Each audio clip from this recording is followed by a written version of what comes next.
प्रिय श्रोताओं, आज गुरुवार यानी बृहस्पतिवार व्रत के दिन सुनिए बृहस्पति देवता की संपूर्ण व्रत कथा और आरती। भारतवर्ष में एक प्रतापी और दानी राजा राज्य करता था। वह नित्य गरीबों और ब्राह्मणों की सहायता किया करता था, किंतु यह बात उसकी रानी को अच्छी नहीं लगती थी। वह ना ही गरीबों को दान देती और ना ही भगवान का पूजन करती थी, और राजा को भी दान देने से मना किया करती थी। एक दिन राजा शिकार खेलने वन को गए हुए थे। तब रानी महल में अकेली थी। उसी समय बृहस्पति देव साधु वेश में राजा के महल में भिक्षा लेने के लिए गए और भिक्षा मांगी तो रानी ने भिक्षा देने से इनकार कर दिया और कहने लगी, हे साधु महाराज, मैं तो इस दान पुण्य से तंग आ गई हूँ। मेरा पति सारा धन लुटाने में लगे रहते हैं। मेरी इच्छा है कि हमारा सारा धन नष्ट हो जाए, फिर ना रहेगा बांस और ना बजेगी बांसुरी। साधु ने कहा, देवी, तुम तो बड़ी ही विचित्र हो। धन संतान तो सभी चाहते हैं, पुत्र और लक्ष्मी तो पापी के घर भी होनी चाहिए। यदि तुम्हारे पास अधिक धन है तो भूखों को भोजन दो, प्यासों के लिए प्याऊ बनवाओ, मुसाफिरों के लिए धर्मशालाएं खुलवाओ। जो निर्धन अपनी कुंवारी कन्याओं का विवाह नहीं कर सकते, उनका विवाह करा दो। ऐसा और कई काम है जिनके करने से तुम्हारा यश लोक और परलोक में फैलेगा। परंतु रानी पर उपदेश का कोई प्रभाव न पड़ा। वह बोली, महाराज, आप मुझे कुछ ना समझाइए। मैं ऐसा धन नहीं चाहती जो जगह जगह बांटती फिरूं। तब साधु ने उत्तर दिया कि अगर तुम्हारी ऐसी ही इच्छा है तो तथास्तु। तुम ऐसा करना कि बृहस्पतिवार को घर लीपकर पीली मिट्टी से अपना सिर धोकर स्नान करना, भट्टी चढ़ाकर कपड़े धोना। ऐसा करने से आपका सारा धन नष्ट हो जाएगा। इतना कहकर वह साधु महाराज वहां से आलोक हो गए और साधु के कहे अनुसार बातों को पूरा करते हुए रानी केवल 3 बृहस्पतिवार ही बीते थे कि उसकी समस्त धन संपत्ति नष्ट हो गई। अब भोजन के लिए राजा का परिवार तरसने लगा। तब एक दिन राजा रानी से बोला कि हे रानी, तुम यहीं रहो, मैं दूसरे देश को जाता हूँ, क्योंकि यहाँ पर तो सभी लोग मुझे जानते हैं, इसलिए मैं कोई छोटा कार्य नहीं कर सकता। ऐसा कहकर राजा परदेश चला गया। वहां वह जंगल से लकड़ी काट लाता और शहर में बेचता था। इस तरह वह अपना जीवन व्यतीत करने लगा। इधर राजा के परदेश जाते ही रानी और दासी दुखी रहने लगी। एक बार जब रानी और दासी को 7 दिन तक बिना भोजन के रहना पड़ा, तब रानी अपनी दासी से कहा, हे दासी, देख, पास के ही नगर में मेरी बहन रहती है। वह बड़ी धनवान है, तो उसके पास जा और कुछ लेकर आ ताकि थोड़ी बहुत गुजर बसर हो सके। दासी रानी के बहन के पास गई। उस दिन गुरुवार था और रानी की बहन उस समय बृहस्पतिवार व्रत की कथा सुन रही थी। दासी ने रानी की बहन को अपनी रानी का संदेश दिया, लेकिन रानी की बहन ने उस समय कोई उत्तर नहीं दिया। जब दासी को रानी की बहन से कोई उत्तर न मिला, तब वह बहुत दुखी हुई और उसे क्रोध भी आया। फिर दासी ने वापस आकर रानी को सारी बात बता दी। यह सुनकर रानी ने अपने भाग्य को कोसा। उधर रानी की बहन ने सोचा कि मेरी बहन की दासी आई थी, परंतु मैं उससे नहीं बोली, इससे वह बहुत दुखी हुई होगी। फिर कथा सुनकर और पूजन समाप्त करके वह अपनी बहन के घर आई और कहने लगी, हे बहन, मैं बृहस्पतिवार का व्रत कर रही थी। तुम्हारी दासी मेरे घर आई थी, परंतु जब तक कथा होती है तब तक ना तो उठते हैं और ना ही बोलते हैं, इसलिए मैं नहीं बोली। कहो, दासी क्यों आई थी? रानी बोली, बहन, तुमसे क्या छुपाऊं, हमारे घर में खाने तक को अनाज नहीं था। ऐसा कहते कहते रानी की आंखें भर आई। उसने दासी समेत पिछले 7 दिनों से भूखे रहने की बात अपनी बहन को विस्तार पूर्वक सुना दी। रानी की बहन बोली, देखो बहन, भगवान बृहस्पति सबकी मनोकामनाओं को पूर्ण करते हैं। देखो, शायद तुम्हारे घर में अनाज रखा होगा। पहले तो रानी को विश्वास नहीं हुआ, पर बहन के आग्रह करने पर उसने अपनी दासी को अंदर भेजा तो उसे सचमुच अनाज से भरा एक घड़ा मिल गया। यह देखकर दासी को बड़ी हैरानी हुई। दासी रानी से कहने लगी, हे रानी, जब हमको भोजन नहीं मिलता तो हम व्रत ही तो करते हैं। इसलिए क्यों ना इनसे व्रत और कथा की विधि पूछ ली जाए, ताकि हम भी व्रत कर सके। तब रानी ने अपनी बहन से बृहस्पतिवार व्रत के बारे में पूछा। उसकी बहन ने बताया कि बृहस्पतिवार के व्रत में चने की दाल और मुनक्का से श्री विष्णु भगवान का केले की जड़ में पूजन करे तथा दीपक जलाए, व्रत कथा सुने और पीला भोजन ही करे। इससे बृहस्पति देव प्रसन्न होते हैं। और फिर व्रत तथा पूजन विधि बताकर रानी की बहन अपने घर को लौट गई। 7 दिन के बाद जब गुरुवार आया तब रानी और दासी ने व्रत रखा। गुड़साल में जाकर चना और गुड़ लेकर आई। फिर उससे केले की जड़ तथा विष्णु भगवान का पूजन किया। अब पीला भोजन कहाँ से आए, इस बात को लेकर दोनों बहुत दुखी थे, क्योंकि उन्होंने व्रत रखा था। इसलिए बृहस्पति देव उनसे प्रसन्न थे। इसलिए वे एक साधारण व्यक्ति का रूप धारण करके 2 थालों में सुंदर पीला भोजन दासी को दे गए। भोजन पाकर दासी बहुत प्रसन्न हुई। फिर रानी के साथ मिलकर उन दोनों ने भोजन ग्रहण किया। इसके बाद वे सभी गुरुवार को व्रत और पूजन करने लगी। बृहस्पति भगवान की कृपा से उनके पास फिर से धन संपत्ति आ गई, परंतु रानी फिर से पहले की तरह आलस्य करने लगी। यह देखकर दासी बोली, देखो रानी, तुम पहले भी इसी प्रकार आलस करती थी। तुम्हें धन रखने में कष्ट होता था, इस कारण सभी धन नष्ट हो गया। और अब जब भगवान बृहस्पति की कृपा से धन मिला है तो फिर तुम्हें आलस्य हो रहा है। रानी को समझाते हुए दासी कहा कि देखो रानी, बड़ी मुसीबतों के बाद हमने यह धन पाया है, इसीलिए हमें दान पुण्य करना चाहिए, भूखे मनुष्यों को भोजन कराना चाहिए और धन को शुभ कार्यों में खर्च करना चाहिए, जिससे तुम्हारे कुल का यश बढ़ेगा, स्वर्ग की प्राप्ति होगी और पितर प्रसन्न होंगे। दासी की बात मानकर रानी अपना धन शुभ कार्यों में खर्च करने लगी, जिससे पूरे नगर में उनका यश फैलने लगा। उधर एक दिन राजा दुखी होकर जंगल में एक पेड़ के नीचे आसन जमा कर बैठ गया और वह अपनी दशा को याद करके व्याकुल होने लगा। बृहस्पतिवार का दिन था। एकाएक उसने देखा कि निर्जन वन में एक साधु महात्मा प्रकट हुए। वह साधु वेश में स्वयं बृहस्पति देवता ही थे। लकड़हारे के सामने आकर बोले कि हे लकड़हारे, इस सुनसान जंगल में तो इतना चिंता मगन क्यों बैठा है। लकड़हारे ने दोनों हाथ जोड़कर प्रणाम किया और उत्तर दिया कि महात्मा जी, आप तो सब कुछ जानते हैं, मैं और क्या कहूँ। ऐसा कहकर वह रोने लगा और साधु को अपनी आत्मकथा सुनाई।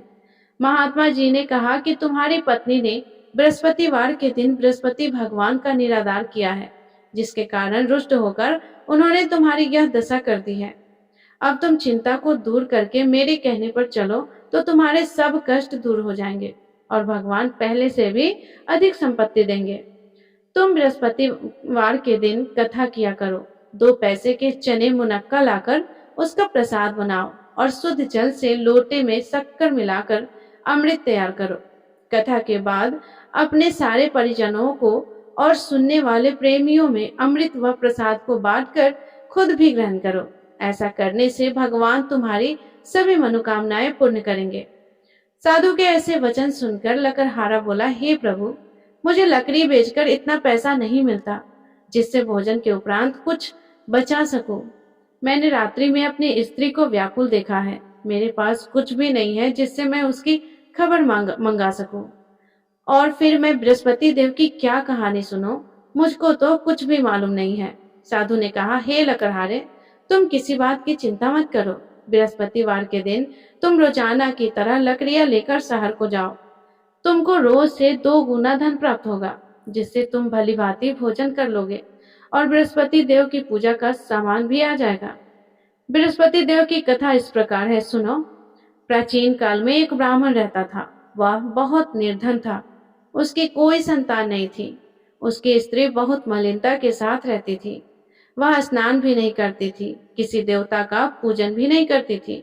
इससे ब्राह्मण देवता बड़े दुखी थे। बेचारे बहुत कुछ कहते थे, किंतु उसका कोई परिणाम नहीं निकलता। भगवान की कृपा से ब्राह्मण की स्त्री के एक कन्या रूपी रतन पैदा हुआ। वह कन्या बड़ी होने पर प्रातः स्नान करके श्री विष्णु भगवान का जाप और बृहस्पतिवार का व्रत करने लगी। अपने पूजन पाठ को समाप्त करके विद्यालय जाती तो अपनी मुट्ठी में जौ भरकर ले जाती और पाठशाला के मार्ग में डालती जाती। यह जौ स्वर्ण के हो जाते तो लौटते समय उनको बीनकर घर ले आती। एक दिन वह बालिका सूप में उस सोने के जौ को फटक फटक कर साफ कर रही थी। उसके पिता ने देख लिया और कहा कि हे बेटी, सोने के जौ के लिए सोने का ही सूप होना चाहिए। दूसरे दिन बृहस्पतिवार था। इस कन्या ने व्रत रखा और बृहस्पति देव से प्रार्थना करके कहा कि हे बृहस्पति देव, मैंने आपकी पूजा अगर सच्चे मन से की है तो मेरे लिए सोने का सूप दे दो। बृहस्पति देव ने उनकी प्रार्थना स्वीकार कर ली। फिर रोजाना की तरह वह कन्या जौ फैलाती हुई जाने लगी। जब लौट कर जा रही थी तो बृहस्पति देव की कृपा से उसे सोने का सूप मिल गया। उसे वह घर ले आई और उसमें जौ साफ करने लगी, परंतु उसकी माँ का वही ढंग रहा। एक दिन की बात है, वह कन्या सोने के सूप में जौ साफ कर रही थी। उस समय उस शहर का राजपुत्र वहां से होकर निकला। इस कन्या के रूप और कार्य को देखकर मोहित हो गया और अपने घर आकर भोजन और जल त्याग कर उदास होकर लेट गया। राजा को इस बात का जब पता लगा तो अपने प्रधानमंत्री के साथ वे उसके पास गए और बोले, हे बेटा, तुम्हें किस बात का कष्ट है? किसी ने तुम्हारा अपमान किया है या फिर कोई और कारण है तो हमें कहो, मैं वही कार्य करूंगा जिससे तुम्हें प्रसन्नता हो। अपने पिता की राजकुमार ने बातें सुनी तो वह बोला, पिताजी, मुझे आपकी कृपा से किसी भी बात का दुख नहीं है। किसी ने मेरा अपमान नहीं किया है, परंतु मैं तो उस लड़की से विवाह करना चाहता हूँ जो सोने के सूप में जौ साफ कर रही थी। यह सुनकर राजा आश्चर्य में पड़ गया और बोला, हे बेटा, इस तरह की कन्या का पता तो तुम ही लगाओ। मैं उसके साथ तुम्हारा विवाह अवश्य ही करवा दूंगा। फिर राजकुमार ने उस लड़की के घर का पता बतलाया। तब मंत्री उस लड़की के घर गए और ब्राह्मण देवता को सभी हाल बताया। ब्राह्मण देवता राजकुमार के साथ अपनी कन्या का विवाह करने के लिए तैयार हो गए तथा विधि विधान के अनुसार ब्राह्मण की कन्या का विवाह राजकुमार के साथ हो गया। कन्या के घर से जाते ही ब्राह्मण देवता के घर में पहले की तरह गरीबी का निवास हो गया। अब भोजन के लिए भी अन्न बड़ी मुश्किल से मिलता था। एक दिन दुखी होकर ब्राह्मण देवता अपनी पुत्री के पास गए। बेटी ने पिता की दुखी अवस्था को देखा और अपनी माँ का हाल पूछा। तब ब्राह्मण ने भी सभी हाल कह सुनाया। कन्या ने बहुत सारा धन देकर अपने पिता को विदा कर दिया। इस तरह ब्राह्मण का कुछ समय सुखपूर्वक व्यतीत हुआ। कुछ दिनों के बाद फिर वही हाल हो गया। ब्राह्मण फिर से अपनी कन्या के यहाँ गया और सारा हाल कहा तो लड़की बोली, हे पिताजी, आप माता जी को यहाँ ले आइए, मैं उन्हें विधि बता दूंगी जिससे उनकी गरीबी दूर हो जाएगी। वह ब्राह्मण देवता अपनी पत्नी के साथ लेकर पहुंचे तो वह कन्या अपनी माँ को समझाने लगी, हे माँ, तुम प्रातः काल प्रथम स्नान आदि करके विष्णु भगवान का पूजन करो तो सब दरिद्रता दूर हो जाएगी।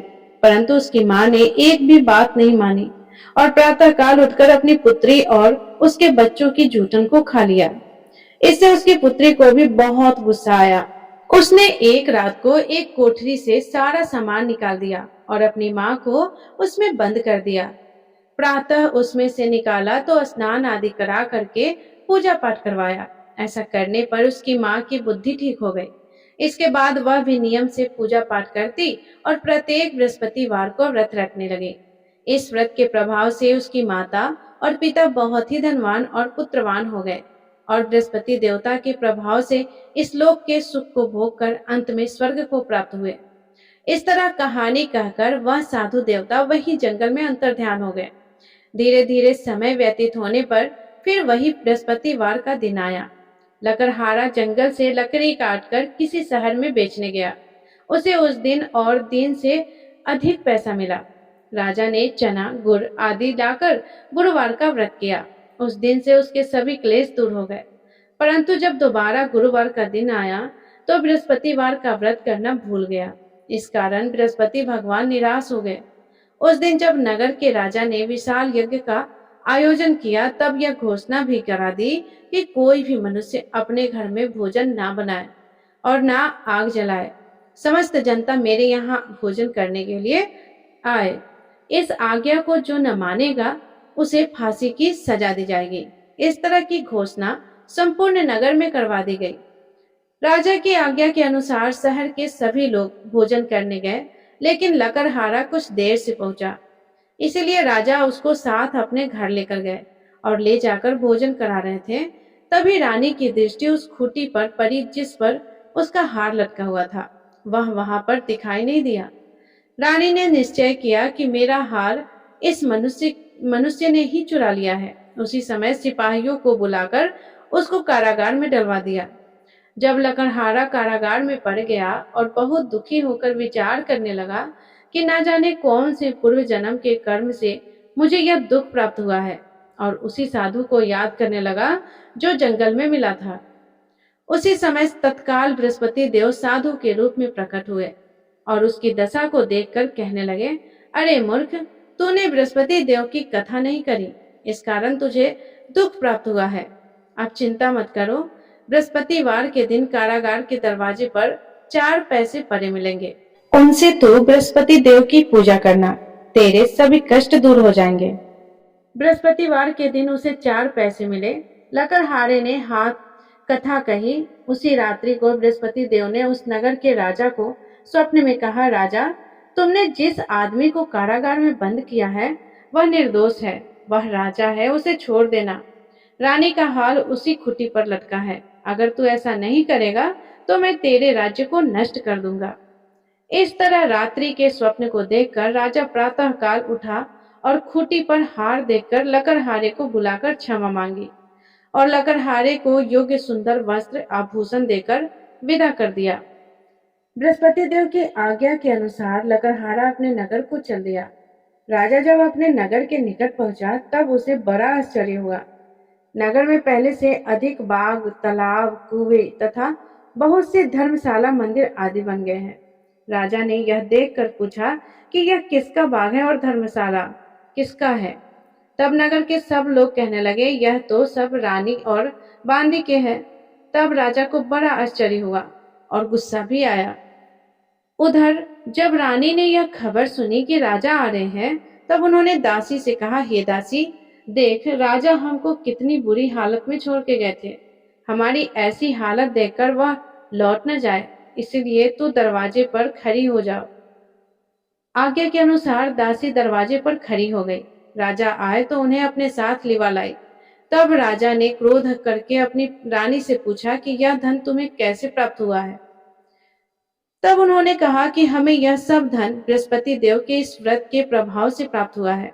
अब तो राजा ने निश्चय किया कि 7 रोज बाद तो सभी बृहस्पति देव भगवान का पूजन करते हैं, परंतु मैं प्रतिदिन दिन में 3 बार कहानी और रोज व्रत किया करूंगा।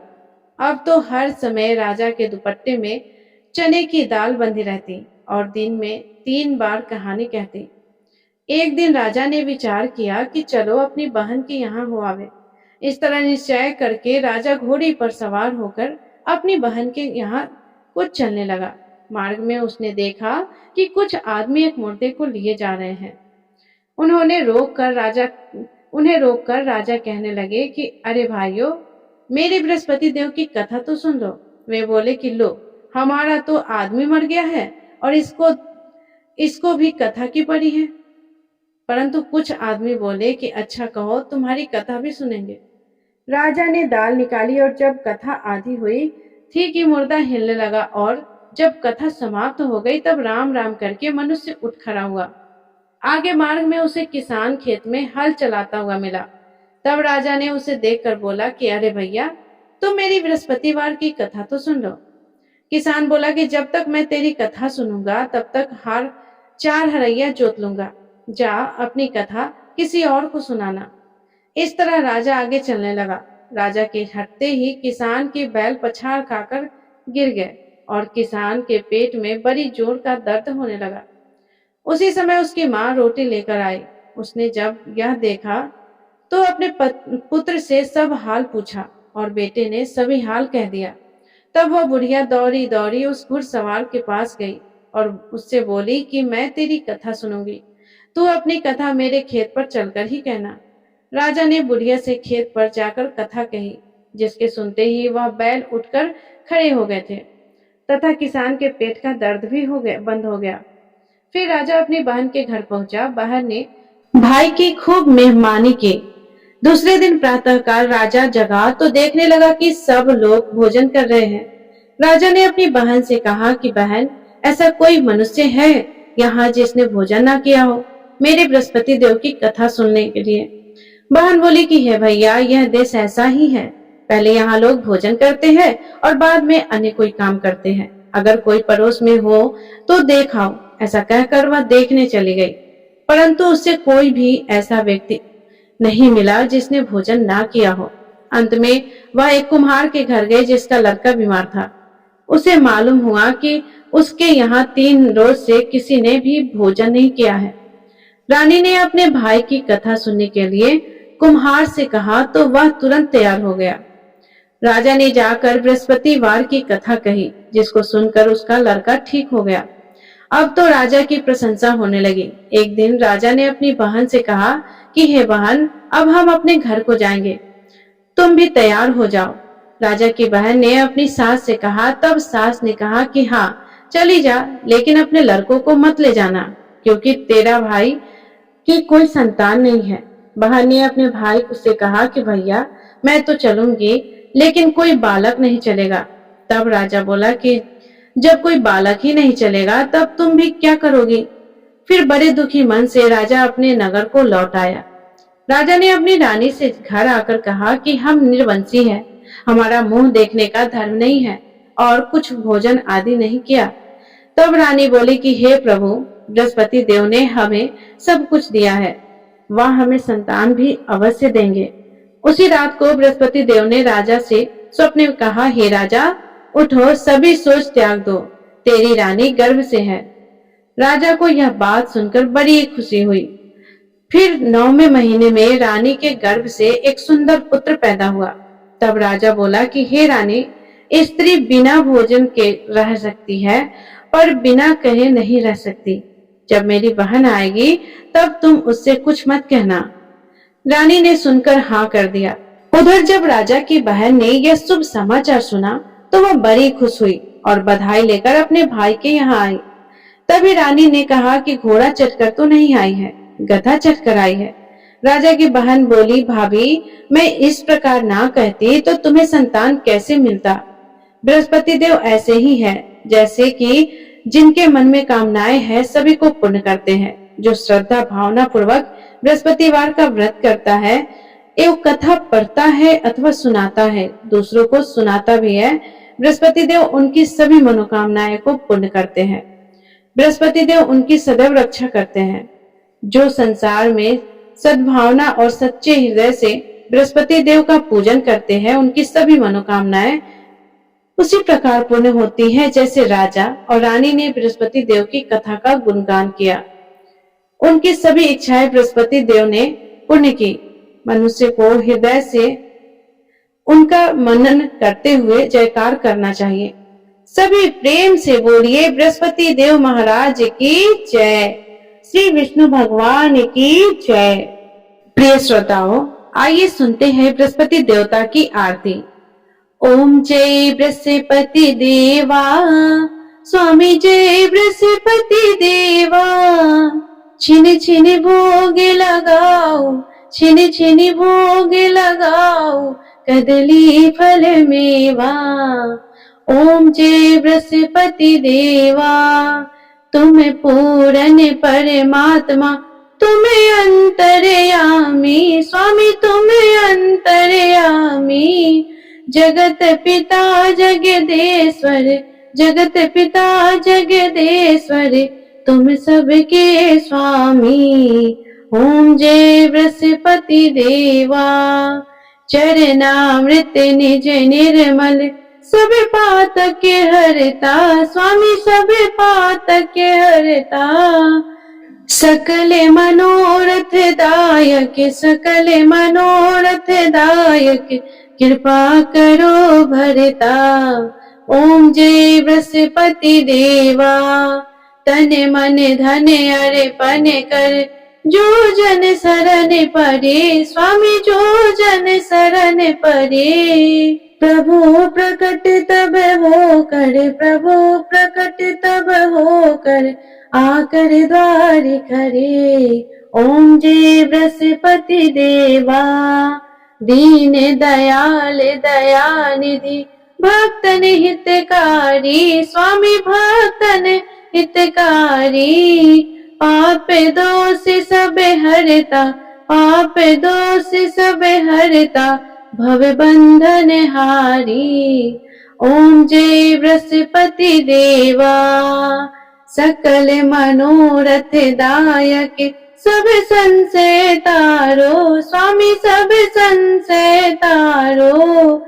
विषय विकार मिटाओ, विषय विकार मिटाओ, संतन सुखकारी। ओम जय बृहस्पति देवा, जो कोई आरती तेरी प्रेम सहित गावे, स्वामी प्रेम सहित गावे। ज्येष्ठानंद बंद सो निश्चय फल पावे। ओम जय बृहस्पति देवा, ओम जय बृहस्पति देवा, स्वामी जय बृहस्पति देवा। चिनी चिनी भोग लगाओ, कदली फल मेवा। ओम जय बृहस्पति देवा। सभी प्रेम से बोलिए बृहस्पति भगवान की जय।